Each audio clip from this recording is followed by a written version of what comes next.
Imagine this. A major car manufacturer announces a retro comeback. They promise to sell classic cars from the 1960s and 1970s exactly as they were built. No modern changes, no safety upgrades, no redesigns. Sounds exciting, right? Now imagine what would actually happen. These cars wouldn't just fail safety tests. They wouldn't just earn massive fines. Factories would be shut down.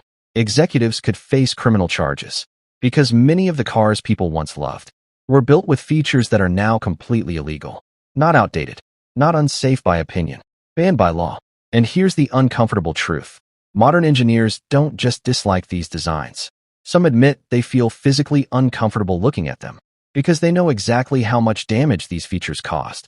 Today, we're exposing 10 legendary cars from the 1960s and 1970s that could never be sold in today's world. Each was legal, each was popular, and each had design choices modern safety laws were created specifically to eliminate.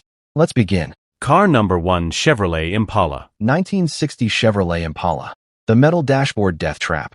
The 1960 Chevrolet Impala was a symbol of American success. Wide body, smooth ride, chrome everywhere. But hidden in plain sight was a brutal danger. The dashboard was made almost entirely of solid metal. No padding, no energy absorption, just hard steel directly in front of the driver and passengers. In a collision, even at moderate speeds, occupants' heads would slam into that metal surface. The results were devastating. Facial fractures, cracked skulls, severe brain injuries. The National Highway Traffic Safety Administration later documented thousands of serious injuries caused by metal dashboards alone. That is why modern regulations require energy-absorbing dashboards. Not because it looks nicer, but because metal dashboards were literally killing people. A car with this interior design would be illegal to manufacture today. Car number 2, Volkswagen Beetle. The Volkswagen Beetle looked harmless, small, friendly, simple.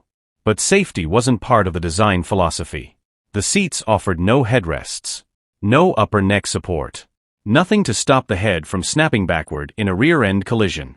When another car struck from behind, the body moved forward, but the head violently whipped backward. This caused severe cervical spine injuries, damage that often lasted a lifetime. Whiplash became so common that governments stepped in.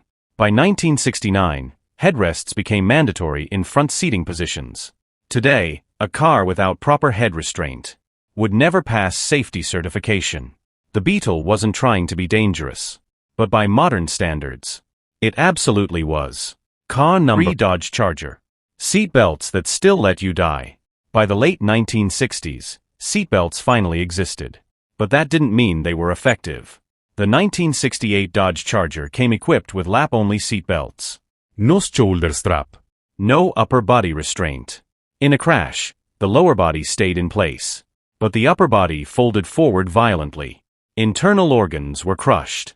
Spines fractured. Abdomens torn apart by the belt itself.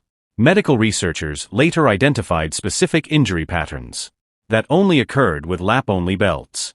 These injuries were so severe that laws were changed. Today, lap-only seatbelts in front seats are completely illegal. Car number 4, Cadillac DeVille. When decoration became a weapon, and danger didn't stop inside the car.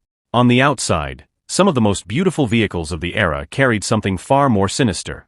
The 1961 Cadillac DeVille featured a long pointed chrome hood ornament, mounted proudly at the very front of the vehicle. It looked elegant. It looked expensive. But in real-world crashes, it acted like a spear. When these cars struck pedestrians, the hood ornament didn't bend or break away. It penetrated.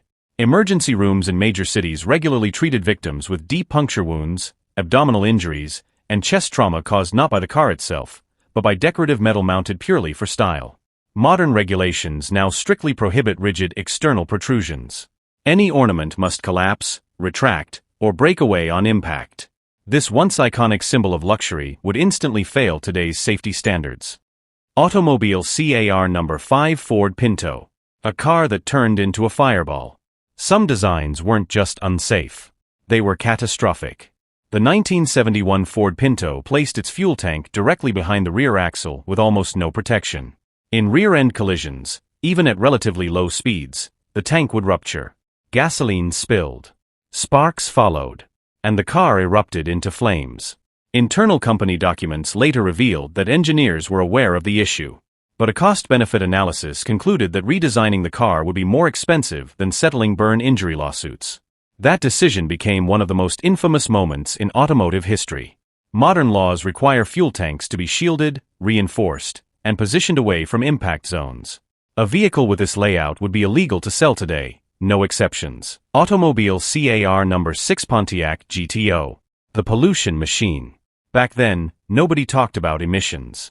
Cars were judged by power and sound, not what came out of the exhaust. The 1969 Pontiac GTO produced raw, unfiltered emissions. No pollution controls of any kind. These vehicles released massive amounts of carbon monoxide, unburned hydrocarbons, nitrogen oxides, and toxic particulate matter. In some cities, you could actually see the haze. Modern emission standards exist because decades of research link this pollution to respiratory disease, heart conditions, and neurological damage.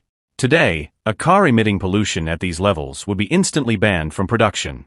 Automobile car number 7 Ford Thunderbird. The steering wheel that broke hands. Inside the cabin, danger hid in places no one questioned. The 1964 Ford Thunderbird used a chrome horn ring that wrapped around the steering wheel. During crashes, drivers instinctively gripped the wheel. When impact occurred, their hands slammed into the raised metal ring. Fingers shattered. Tendons tore. Deep lacerations were common. Modern steering wheels are designed to collapse, absorb energy, and deploy airbags. Protruding metal controls like horn rings are no longer allowed, because they turned a safety device into an injury source. Automobile car number 8 Mercedes-Benz 220. When strong meant deadly. For years, manufacturers believed one thing. If a car was strong enough not to bend, occupants would be safe. The 1963 Mercedes-Benz 220 followed this philosophy with an extremely rigid structure. In a crash, the car stayed solid. But the human body didn't. With no crumple zones to absorb energy, all impact forces were transferred directly to occupants. Modern vehicles are designed to sacrifice themselves to protect the people inside. Controlled deformation saves lives.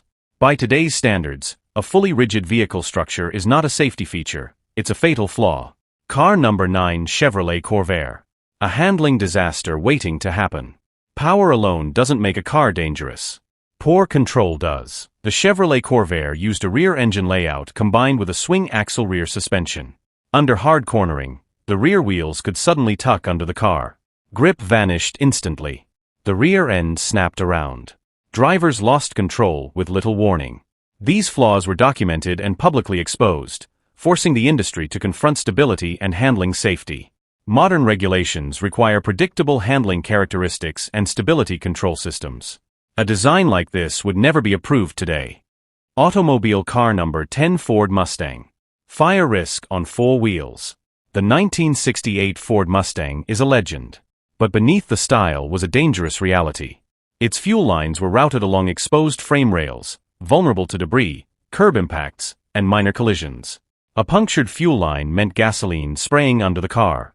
All it took was a hot exhaust component or an electrical spark. Modern vehicles protect fuel lines with shielding and route them through safe zones. Unprotected fuel systems are now considered unacceptable risks. These cars weren't built by villains. They were built in a time when safety knowledge was limited, and laws didn't yet exist. But every regulation we have today was written because someone paid the price. With injuries, with burns, with lives. Classic cars will always look beautiful. They'll always sound incredible. But modern cars exist for one reason: to make sure people walk away from crashes that once would have been fatal. And that's the real cost of nostalgia.